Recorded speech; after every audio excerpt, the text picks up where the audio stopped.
Malam ini kita melaksanakan tugas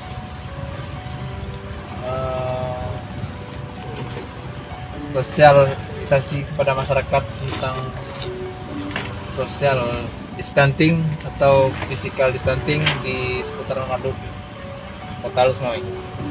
Terima kasih.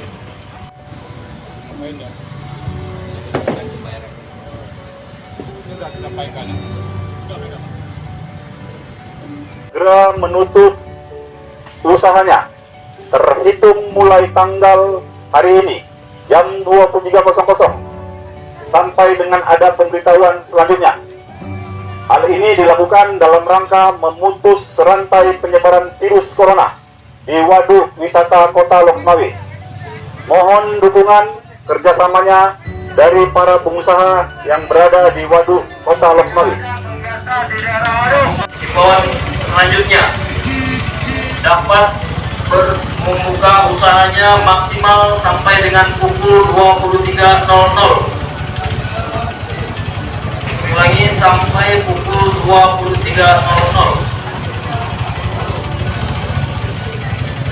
Dapat dihindarkan. Terima kasih. Kita menghimbau agar warga Kota Losmawi lebih peduli dengan kebersihan dengan cara rajin mencuci tangan, kemudian menjaga lingkungan agar tetap bersih.